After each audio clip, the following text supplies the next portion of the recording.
Okay, we're on overtime now. For Max, why haven't the Russians launched a cyber attack on the U.S. yet? Oh, yeah, that's a good question. I thought maybe that would happen after the unpleasantness started with Ukraine. I thought that would be the way they would get back at us. You know, people would see their bank accounts. Tried, right? Oh, yeah. No, they're trying all the time. But, you know, we've had, since 2014, we've had a lot of time, not just to get our tech together, but also to get our doctrine together. That's the most important thing. We have the tools, now we have the strategy.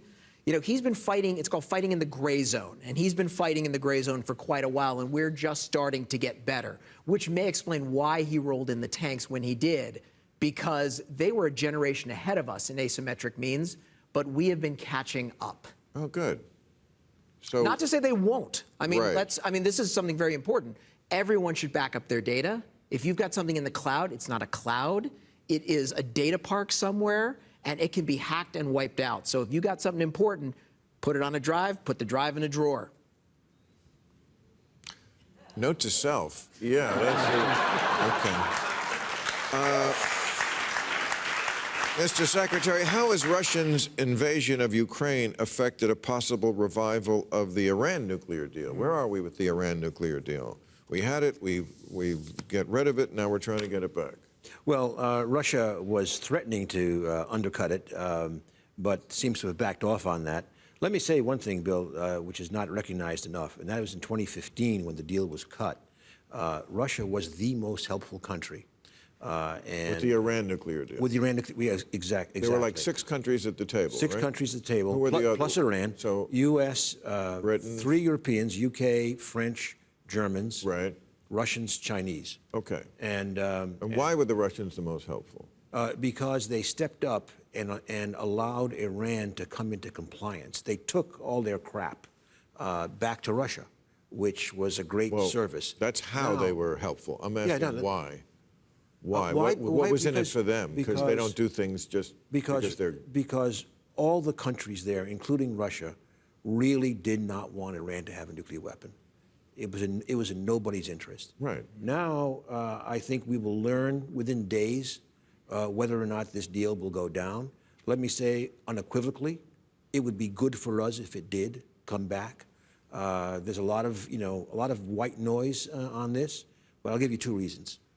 One is that we will go back to the most important part of the agreement for a long time, verification. Secondly, a very important part of the deal was limiting Iran to 300 kilograms of very low enriched uranium. That'll come back for 9 years. We've got to use the 9 years better than we used the last 4 years, in which we accomplished nothing with Iran.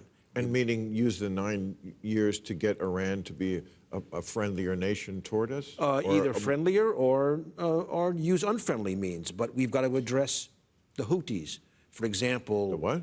The Houthis in Yemen. Those are the people. The Houthis. Yeah. Is that how you pronounce that? That's how I pronounce it. I don't know. Well, it would look like it was Houthi. It's T-H. Houthi. You say Houki. I say Houki is something I smoke out of. Right. A hookah-smoking caterpillar, right? Right. No, but for example, we want... we got to drag them into this, the Houthis? Well, you know, Lord. because here's the reason. Oh, Doc. Here's the reason.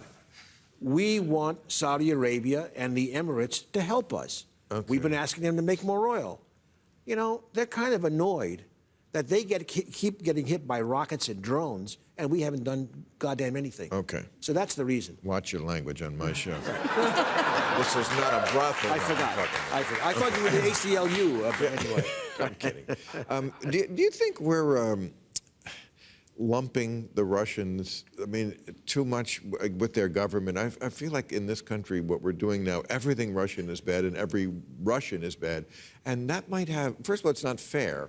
You know, if they weren't white, I feel like we would call that racism. You know, to lump everybody together, I mean, a lot of the Russian people don't know what's going on. I don't love any of these stories that you hear about, you know, a young Russian pianist being canceled from his performance with the Montreal Symphony because he's Russian. I mean, there is a way that this has gone way too far. Also, strategically, it's unwise, because what we were very smart about doing in World War II is we knew the war was going to come to an end. And we knew that if we punished all Germans the way we did after World War I, we would back them into a corner. So we crafted the narrative that you Germans are led astray by Hitler, because we knew even if in some cases it wasn't true, you know, we said to the average Nazi, you still got to run the post office. So we have to think we cannot back the Russians as an entire group into a corner. If we can separate Putin's from the Russians in general, then we don't only have a victory, we have a post-war plan. Okay. Could I actually add something? I would just add that, you know, like NATO and Russia, back before 2014, we set in motion a new mechanism to talk if there were crises. As soon as a crisis came, we said we're not going to talk. It makes no sense. Right. You're talking about the red phone? The famous red phone? No, I'm talking about the NATO-Russia. But at some point meeting. They did put in. Was it during Kennedy's administration? that was after the Cuban. Right. They put in the hotline. So that, like, if the shit goes down, call me first. Right. But this was NATO. Yeah. Anyway. And also, I mean, I must say, under Trump, Milley, who was the chairman of the Joint Chiefs, assured the Chinese that this nut who I work for, if he gives the order, I'm not going to do it. I would like to think that Putin has someone around him like that. We have a big problem on the scale of the Iran nuclear deal, because what happened was Ukraine was born nuclear, right? It was born independent with a Soviet nuclear stockpile. It only agreed to give up those nuclear weapons with the express promise that Russia would never invade. And now they've done it. Right. And so basically what that says to every small country in the world that is non-aligned, the only way to protect your survival is with an atom bomb.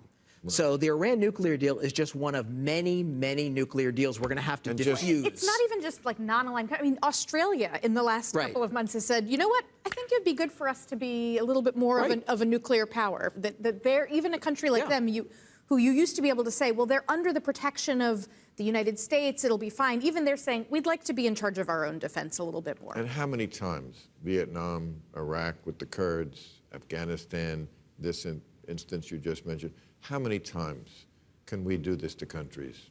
Say we'll be there, and then not be there before.